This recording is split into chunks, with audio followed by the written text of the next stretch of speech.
Hey, everybody, and welcome to today's webinar. I'm Alana Smith. I'm a senior PM at LinkedIn in New York City, and today we're really going to focus on the topic of product inspiration through user problems and digging into a process that I've created on how I work through defining, finding, and solving problems. So let's get started. All right, so I'm Alana. This is me, and I've been at LinkedIn for about a year and a half. And a little bit about me is I'm obsessed with dogs. This is my golden doodle. His name is Bucky. He's the best. He's very soft and very nice. So, any dog people, throw it in the chat. Tell me the name of your dog, or if you have a cat, cats too. All are welcome. I went to Syracuse and I live in New York City. And I always like to also include like a little bit of like guiding words or just a little bit of an insight into the kind of person that you're talking to today. And so mine is something that one of my first CTOs said to me, which was, your next role probably doesn't exist yet, which has been a guiding word and like throughout my career, which is technology is changing so fast. And a little bit of also your next role is something that often you can work to define, and just kind of keeps you thinking about how fast innovation happens and how fast things are changing, and to keep your finger on the pulse of that. And then, of course, since now you all know that I'm a bit dog obsessed of a person, be the person your dog thinks you are, which is always a good grounding statement to keep in mind throughout life, in my opinion. So a little bit about my career journey. I started off my career at GE, General Electric, in a rotational leadership program where I moved every 6 months for 2 years, working on different high visibility CIO and CTO chosen projects throughout the US. I lived in Cincinnati, Atlanta, Schenectady, which, if you know where that is, definitely put that in the chat. A lot of people don't. It's near Albany. And yeah, in Houston, I worked for the oil and gas business for a little while. And from GE, I really wanted to get a stronger perspective of the consumer-based product org. So I moved to New York City and did a stint at an agency, and then moved into fintech for a while, where I launched one of the first consumer banking apps at Morgan Stanley, and worked on the financial advisor apps there. I also worked at Amex, where I was a PM on the financials for the Amex flagship app for paying your credit card. So if you have an Amex and you like how the numbers are laid out, like, let me know in the chat. I'm curious what you think. I worked on that. And then I worked at Bloomberg, where I led OTT, which are the streaming apps for Bloomberg Media, Bloomberg TV, and the smart home, like Alexa, Google Home, etc., smart home experience, and video and live. So that was a lot of fun here in New York. And then I moved on to LinkedIn in my current role, where I lead live video, native video, and images for the flagship platform. So I work in New York City at the New York office. A couple fun things about it. We're in the Empire State Building. It's really epic. But what I love more than like the great office and location and the food is the culture. And my favorite thing is this day that our founder had set up, which is called In Day, which is a once a month day where not supposed to have any meetings. It's you step away from work as long as there's no emergencies or anything, and you give back to the community, you bond with your team, you learn something, and it's just like a great brain refocus day. And I'll talk a little bit about how later in the presentation, how important I feel like those moments are when you're doing your job and you're looking at problems and how to solve them. So on to what we're going to talk about today, which is, why is it important to focus on problem solving and recenter on problem finding, and what happens when you do that? I'll also walk through a process that I use in every day in my job to figure out like what problems are sticky, how to distill them, how to pitch them, and also just figuring out what problems not to solve and why that's okay. And then the third thing is a real big crux of this presentation, which is you should think of yourself as a problem manager first and a product manager second. So first question is, if you've ever been asked, hey, what are we building next? By your engineering team, designers, anyone you work with, let me know in the chat. Or if anyone has ever asked you, hey, look at this cool new thing, or look at this cool new technology. Can we use it for something? Can we build this? It's so cool, right? I've definitely been asked that. But really you have to ask yourself, is this how I should be building product? Is this how I should be thinking about it? So this tweet really resonated with me when I was working on this presentation, which is about PM. Maybe it should stand for problem manager and not product manager. Maybe both. Because truly, I believe this guy Isaac was really onto something. And yes, it's an old tweet from 2018, is that better results come from owning the problem rather than owning the solution. Why? First thing is that by owning the problem, you're really on the hook for it, right? The solution may only solve part of the problem, or it may not solve the problem at all. But if you're constantly recentering yourself on the problem at hand, checking in on it, seeing how maybe the problem has evolved or what you've done has evolved the problem or made it better, like you're going to end up over time with a better product, happier users, and your roadmap will also have like a clearer narrative from my perspective. So the problem journey, obviously this is very distilled. So keep that in mind as I go through this. But there's problem finding, there's problem definition, and then there's problem solving. A lot of people, and we've all been guilty of this, so myself included, jump from problem finding directly over this middle box into problem solving. And really, like, that's not great. Because sometimes what will happen, especially if you skip over the middle section or you don't spend enough time there, is you may solve the wrong problem. You may not solve any problems. And, you might not really get the result that you're hoping for. So when I was making this presentation, I was looking for, hey, has anyone written anything interesting about this? And I found this Medium post from a senior director of product, and it really stood out to me. I was like, wow, boom, here we go. And a problem can have many different solutions. And it's always important that communication layer of which problem are you tackling and why, right? And the definition of that problem is just as important as the solution, right? And this also relates back to that first question that I asked in the presentation is, has anybody ever asked you, hey, can we build this? This is so cool. I really want to build this. Oh my gosh, it's so cool. And probably is cool, but you have to look at the problems before focusing on the feature ideas, right? Even if they're cool. And that'll really just set you up for success, and you'll see the magic of the process that I'll talk to you about soon. Okay, so this slide comes from a colleague and a friend of mine at LinkedIn who writes a newsletter called Notes on Product Management. If you don't subscribe to this, I highly recommend it, regardless of where you are in your product management career journey. If you're new, if you're experienced, if you're a student, I honestly feel, and I've told Rohan this, that everyone has something to learn from this newsletter. And it's very practical. Like often I read it and I remember something, I'm like, and then I'll use it later that day. A lot of great product management nuggets in this newsletter. So this slide comes from that. And I think Rohan does a great job in this slide, really laying out visually for us visual people like myself, these three different phases, right? And if you look back at earlier slides where I talked about problem finding versus problem definition, he really distills that into this first phase. And look at these core things he has in here, right? Problem statement, hypothesis, you got to get everything together, right? And that's a key step before you jump to problem solving or anything else, right? And I think he also lays out a good step here at the bottom with this yellow box, which is you have to constantly be communicating value. And these three phases will help you do that.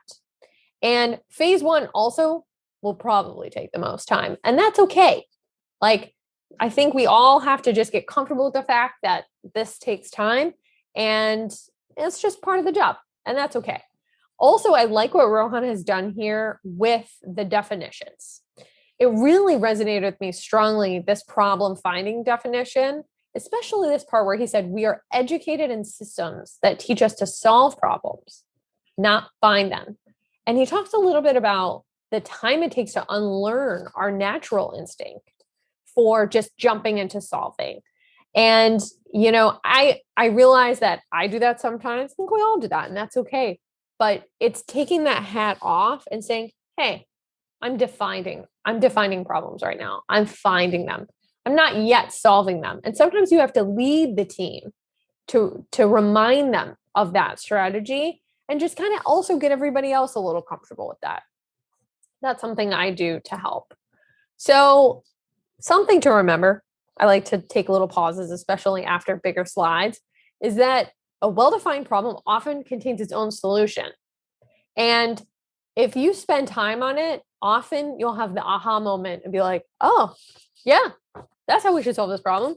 Like, yeah. And then other people will have the aha moment too. And that is just pure magic, especially in a job like product management, where it's just often very complex and it's not usually straightforward. To have a straightforward moment is just, it's amazing. So everything is about I said it on this slide, but something to always remember is the decisions that you make as a PM, every decision is costly because you're making decisions for such a large group of people that the time, the money, the resources, like if you decide to pick something, you're deciding that over something else. So the trade-offs are there always on project A versus project B, but also that's just something to keep in mind as you kind of go through it. I think also just to remind yourself of this is often very difficult. And it takes time. And that's why there's the Hermione gif of sometimes it's frustrating, it's hard, and it's not always straightforward. And that's okay. And it's okay to have those moments where like, I don't think I'm getting anywhere, or, I know what the solution is. Why can't I just jump to that? You got to sometimes just push that aside and dig a little deeper, especially when a problem is very complex or very distributed, or has big scale, because you want to make sure that you've done that due diligence in defining it and analyzing it before you move forward. So your next question is probably, Alana, how do you do this? This is a lot of things. I'll walk you through what I like to do, but I also highly, highly recommend testing and finding a process that works for you. Testing and finding sounds a lot like what we all do in our job every day. That's on purpose. So my process, of course, with the Great Schitt's Creek gif, because it's a great show, my early steps are a lot around data gathering, analysis, and then a core step, which I'll talk about later too, is taking a break. You have to build in time to have a fresh mind. And sometimes, like for me, that's walking my dog, or like just taking a couple days where I don't look at the documents and then have a big coffee and say, okay, I'm ready now. And I think you just got to do that. That helps me a lot. And then you kind of move into this distill phase, right? After you've done that analysis stage, you have the distill phase. And then a casual pitch, which I like to call like the idea testing ground. And then more distilling, and then long form. So this early section is all about data gathering, as I mentioned. So I like to get all the puzzle pieces and cast a really wide net. Like you're talking about data, user research, competitors, all that stuff, get it together and start organizing it however you like to organize, right? I'm very visual, very analytical, very logical. So I like to make lots of tables, make lots of charts, and some of them have no outcome, right? Nothing's obvious, but I'll still make them anyway and make a note of it in the document. But the real goal is to really capture the questions that come out of it. Like, well, what about this? What about this? Those questions are gold. Those questions are magic. Like, keep those and write them down. And then, as I mentioned before, is walking away. Because sometimes you'll realize that you're looking at it like this, but you actually need to look at it like this. Or maybe you need to look at it like this. And that different light or different perspective, especially as you gather more details or talk to more people, because of course that's an important part of step number 1 too, like makes a really big difference. So, friendly reminder, this requires patience, requires repetition, and it requires thorough examination, sometimes of the data and also sometimes of yourself. And that's okay. That's just a reality of the situation, but it's part of critical thinking. And I think, like, in today's society, we're all so focused on moving so fast, right? Everything is fast, everything is instant. Like how we communicate with each other, streaming, access to everything, Amazon Prime, it's all instant. But sometimes you realize, like, you need to build a little bit of time and a little bit of rigor around a process to solving your problems. The next phase is about, I like to call it distill, pitch, repeat, and a Gilmore Girls gif because that show is great. Is distilling is, you may start with 10 pages of like tables and charts and data output and all this stuff. You got to make that simple, simplify it down.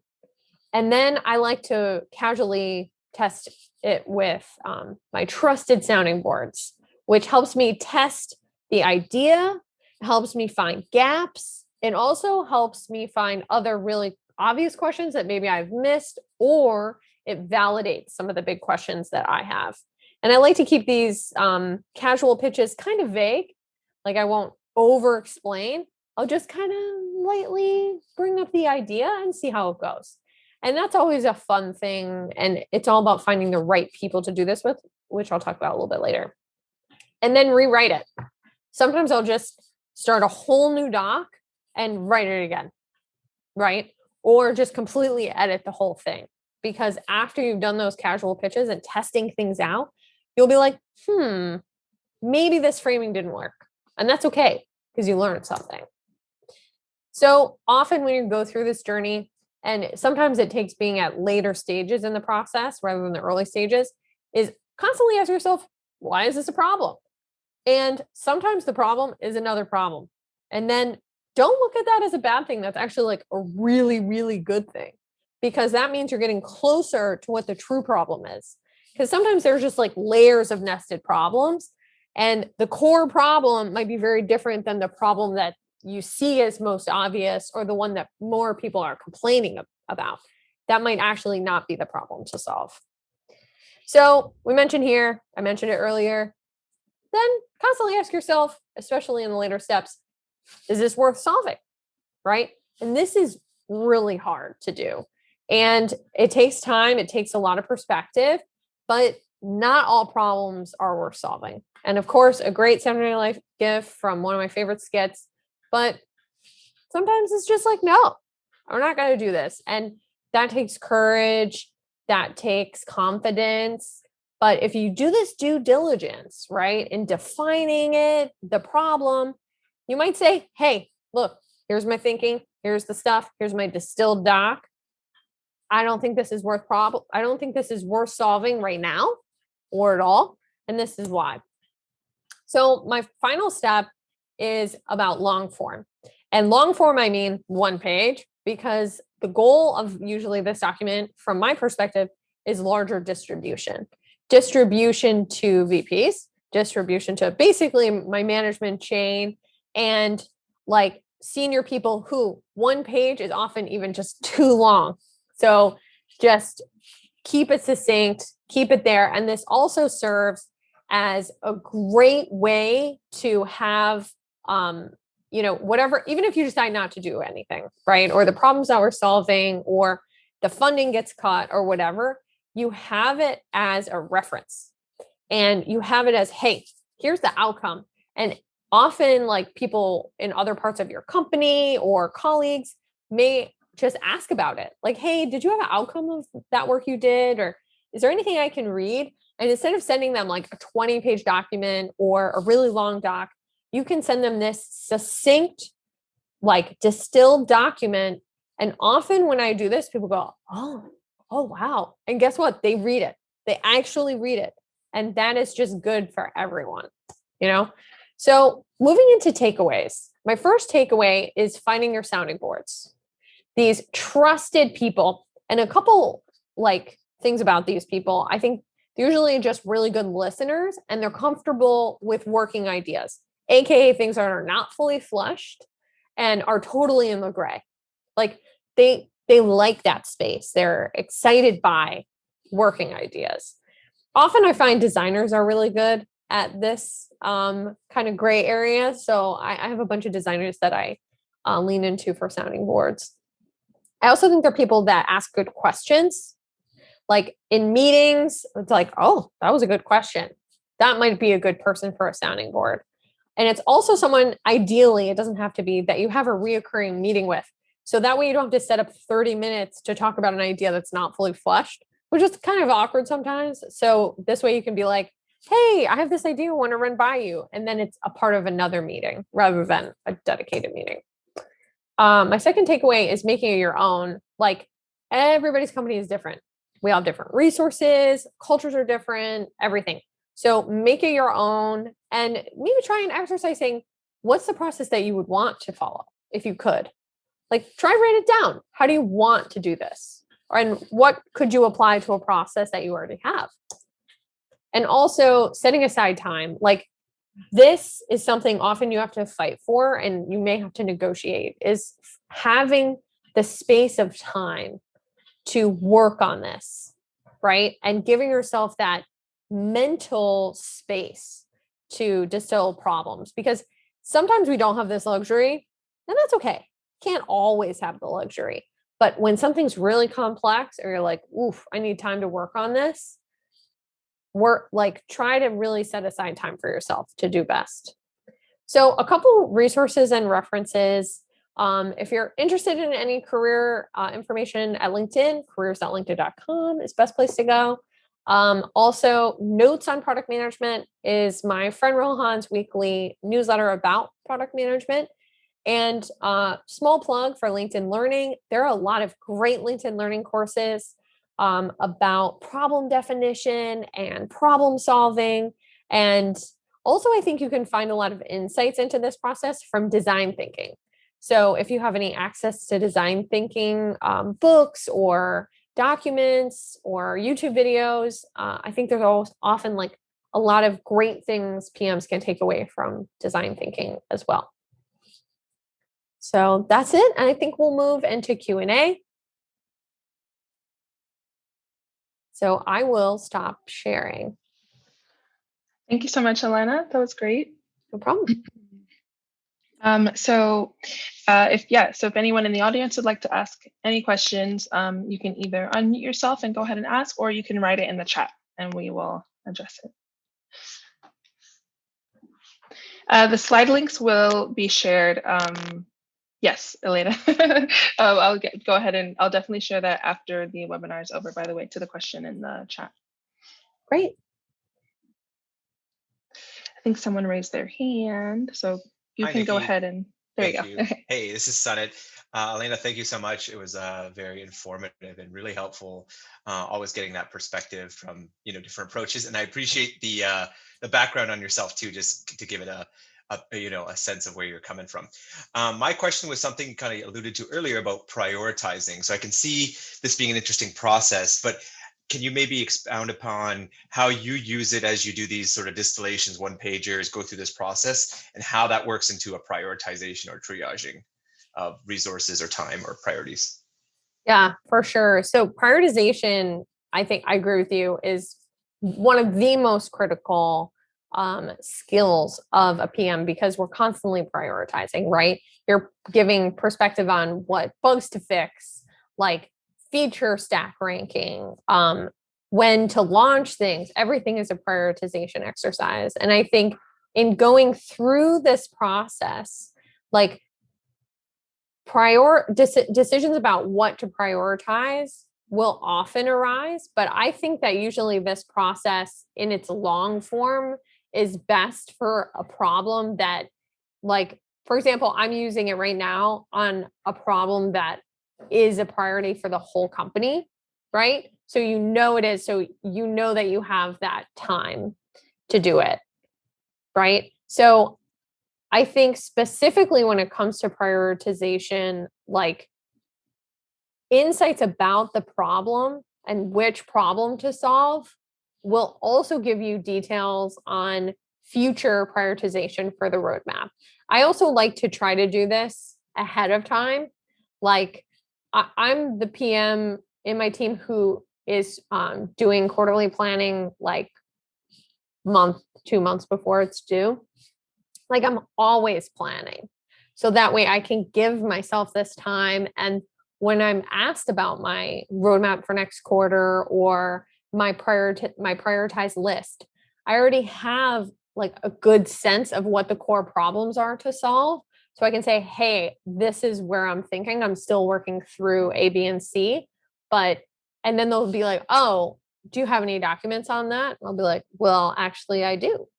Like, here is where I'm at with my distilled framework.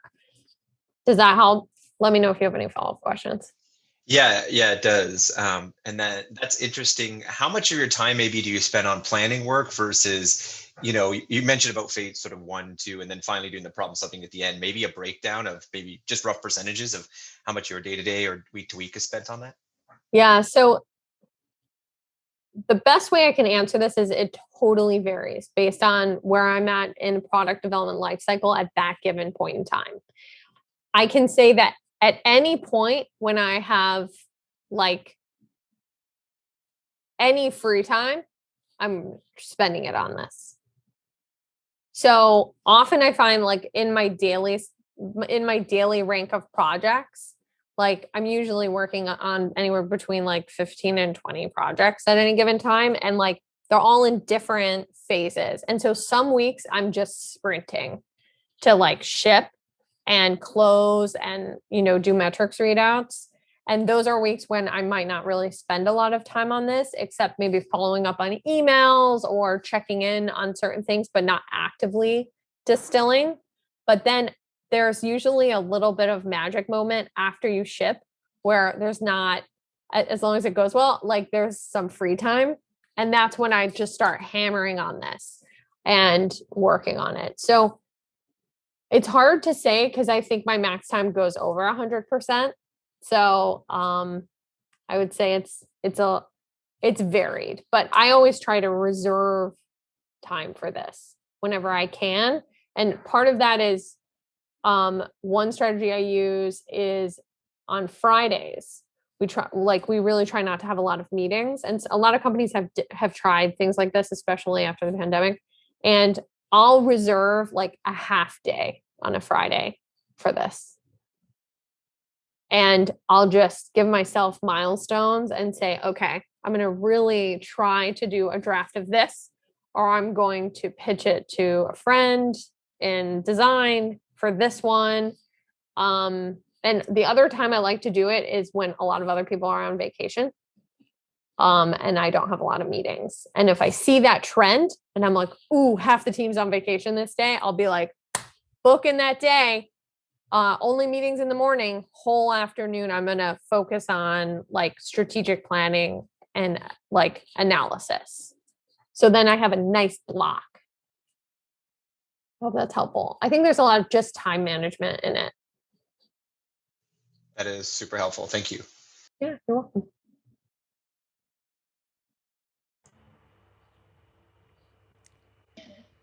Okay. May I have a question? Yeah, perfect. Yeah, thank you. Thank you for the presentation, Alana. Thank you so much. So I want to ask you about do you conduct or facilitate workshops for the process that you mentioned, like doing this process collaboratively with the different stakeholder or participant as a workshops? So I've never done it formally as a workshop. I do it very informally, like with my core team and whoever I'm working on on projects. And so I just full disclosure, I've been doing this for over 10 years. So it's kind of become second nature to me. And I can rapidly do it only because I've done it for a long time. So I just pull people in and just try to have it feel very organic to the team. But I do feel like it could be a great exercise as a workshop. And I've never thought about it like that. So I appreciate the idea. Thank you. Thank you so much. No, thank you. Thanks for joining. Okay, we have time for one more question. And thank you again, Alana, for giving us insights and kind of visualizing everything that you, all the frameworks that you're talking about. So yeah, we have time for one more question, and then we're going to go ahead and close out.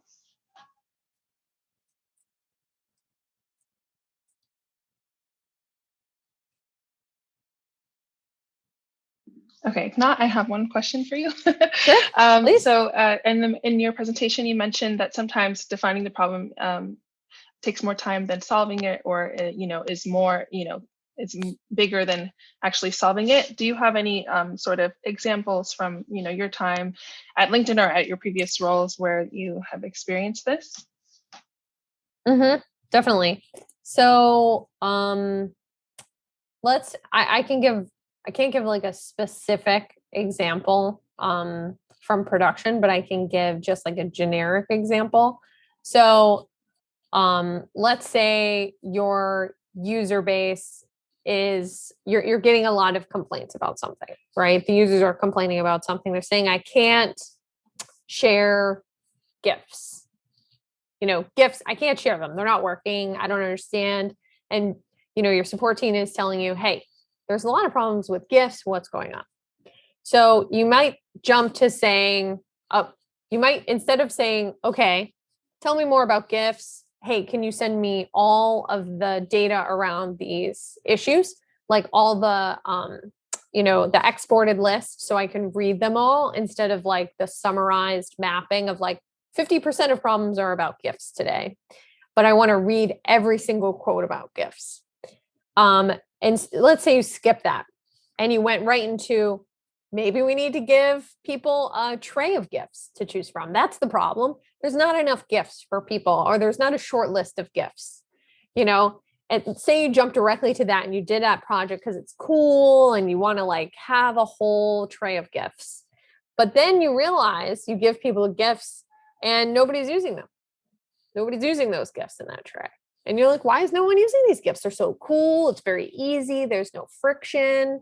But you realize everybody's trying to share a GIF of work they did or GIFs that they created, right? Because maybe your product is a portfolio website for designers, right? And they're, they don't want to comment with GIFs that are random from the internet. But if you read all of those, or even a subset of the verbatims, you would see, hey, I'm a designer. I want to share a GIF of a project I made, right? Of my UX journey before and after, or any sort of like interesting creative thing.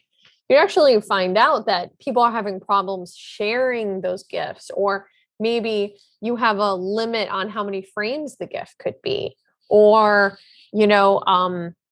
they don't render at a high enough quality for them to make sense, right? For their needs. Like you may have just totally missed what the right problem is. And by spending more time, like digging into that problem, looking at all the problems, and then defining the core problem that actually is the problem that could maybe solve a variety of those problems, you'll see, oh, maybe they don't need more GIFs. Maybe they just need to have less friction in sharing their GIFs. So just a random idea I just thought of because I've seen trends of more people sharing GIFs of their professional work, and I think it's really cool. So shout out to anybody who does that. Keep doing it. It's so cool. So I hope that was helpful. Definitely helpful. Well, thank you so much for the useful presentation, and thank you to everyone for asking questions and thanks for joining, everybody. Interacting. Yeah, that was really great. So like I said, we will be posting the recording of this later this week or early next week. Yeah, so definitely join us for the next Product School Pro webinar. It was been great to have you here, and thank you to everyone again for joining. I hope everyone has a great rest of their day and stay safe and healthy. Thank you. Bye.